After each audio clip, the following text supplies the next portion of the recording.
नमस्कार दोस्तों, जय हिंद, सत श्री अकाल। कैसे हैं आप लोग? आई होप कि आप सभी लोग बहुत अच्छे होंगे। साथियों, आप सभी लोगों को तो ये बातें पहले से ही पता है कि अब आपके पास ज्यादा समय नहीं है। मात्र और मात्र 6 से 7 दिन ही बचे हैं। तो अब आपको 6-7 दिन में क्या करना चाहिए, ये जानना आपके लिए बेहद जरूरी है। क्योंकि एग्जाम को निकालने से पहले अपने आप को संतुलित करना बहुत जरूरी होता है। 6-7 दिन का जो समय होता है हमारे पास, उसको एक तरह से सही यूटिलाइज करना हमारे लिए बेहद जरूरी होता है। और हमें एक तरह से हर चीजों को समझ कर चलना पड़ता है। तभी हम क्या होता है कि किसी भी एग्जाम को क्वालिफाई कर पाते हैं। अर्थात सीटेट जैसे एग्जाम को क्वालिफाई करना है तो आपको कुछ बातों को ध्यान रखना होगा। निश्चित तौर पर ये बातें आपको एक तरह से कहीं ना कहीं एक तरह से संतुलित करेंगे, अर्थात आपको लाभ पहुंचाएंगे।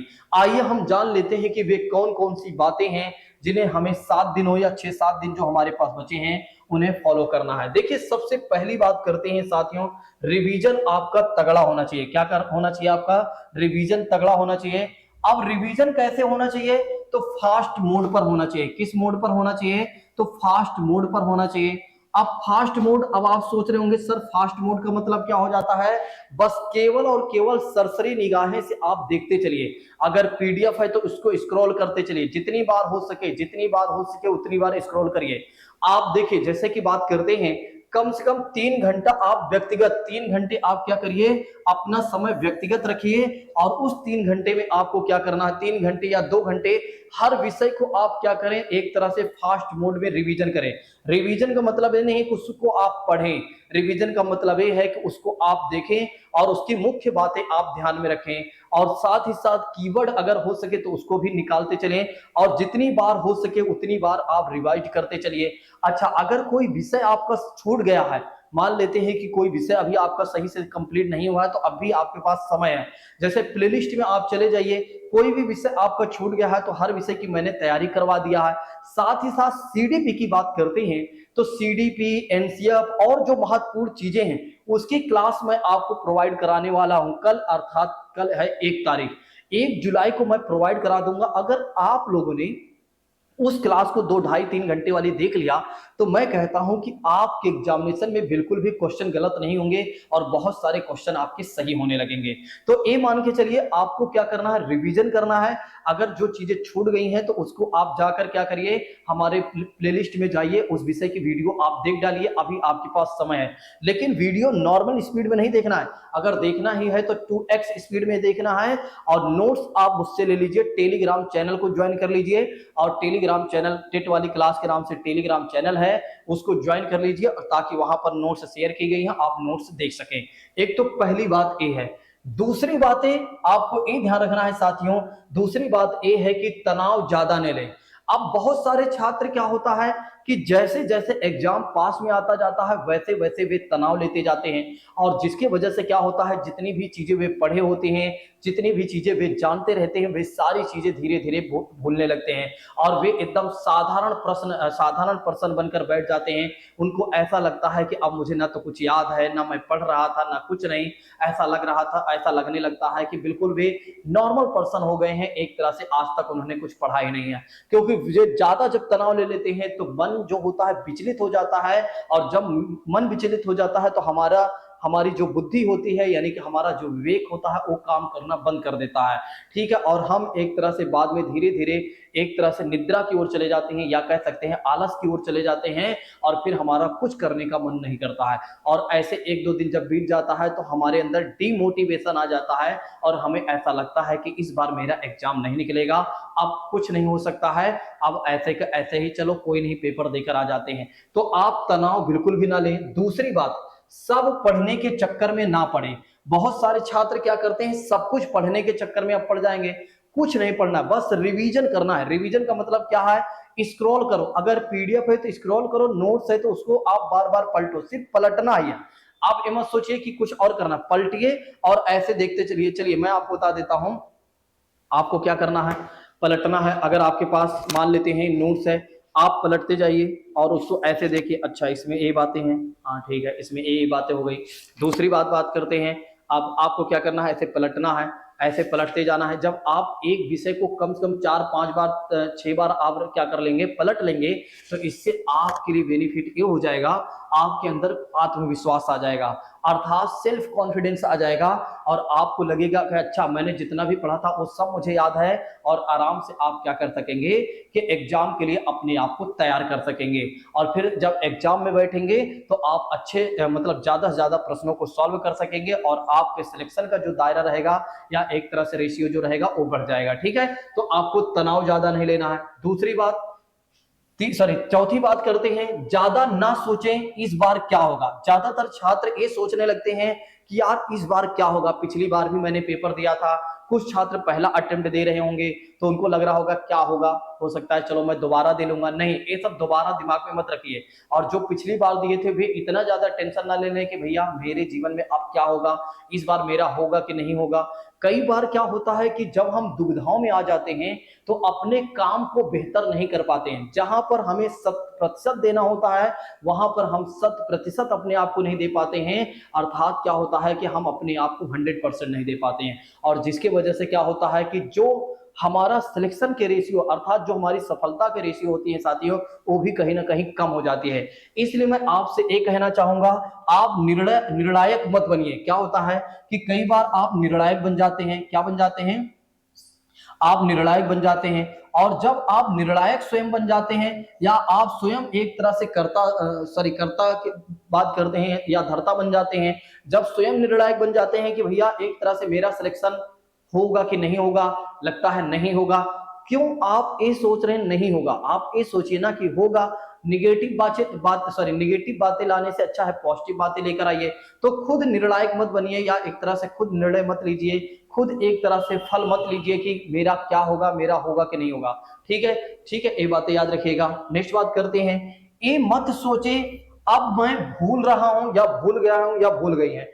बहुत सारे छात्र जब जितना ज्यादा एग्जाम नजदीक में आते जाता है उतना वे ये सोचने लगते हैं कि यार मैंने तो जितना पढ़ा था अब तो मैं भूल रहा हूं।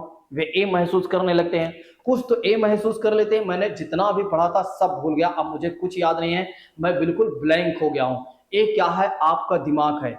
ये आपका दिमाग जो है ना, जब आप सफलता की ओर होने वाले होते हैं तभी आपका दिमाग आपको विचलित करने में लगा रहता है, आपको हटाने में लगा रहता है कि आप इस काम से हट जाइए, कुछ और काम कर लीजिए। और आप देखिए कि जब क्या होता है कि उस समय निकल जाता है, फिर आपको याद आता है अरे मुझे तो सब पता था, मैंने पेपर देखा या मैंने इस चीज को देखा और देखने के बाद मुझे तो सारी चीजें पता थी, मैं बिना फालतू को विचलित हो गया था।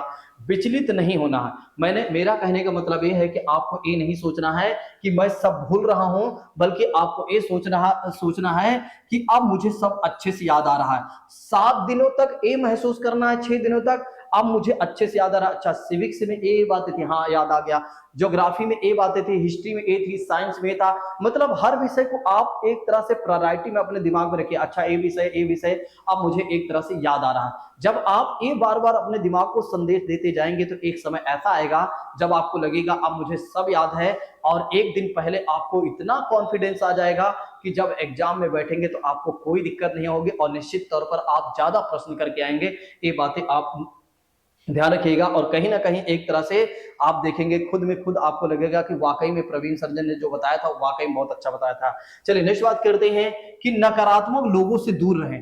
कई बार क्या होता है कि हमारी आदतें होती हैं कि जब एग्जाम पास में आता है तो हम जहां मन करता है वहां फोन कर देते हैं, जहां मन करता है या जिससे मन करता है उससे मिलने लगते हैं। तो मैं हमेशा ये कहता हूं कि जब एग्जाम पास में आए या कोई खास काम आप कर रहे हो तो आपको निगेटिविटी वाले लोगों से दूर रहें जो आपको परेशान करते हैं। जो कोई कहे कि भैया इस बार पेपर कैसे आएगा, इस बार आपका हो जाएगा कि नहीं हो जाएगा, क्या आप कर रहे हैं, क्या आपकी तैयारी हो गई है, क्या आपने ये पढ़ लिया है, क्या आपने वो नहीं पढ़ा है, ये सब फालतू की बातें हैं। किसी से कुछ मत बोलिए, आप बोलिए अगर कोई बोले कि तैयारी कैसे चल रही है, बोले एकदम बढ़िया चल रही है, कोई दिक्कत नहीं है, ठीक है, हमने अपने पूरे ईमानदारी से मेहनत किया, आगे क्या होगा वो बाद में देखा जाएगा, लेकिन हमने अपने तरफ से मेहनत किया है, ठीक है। अब मैं नहीं कह सकती हूँ या कह सकता हूँ कि मेरा होगा या नहीं होगा।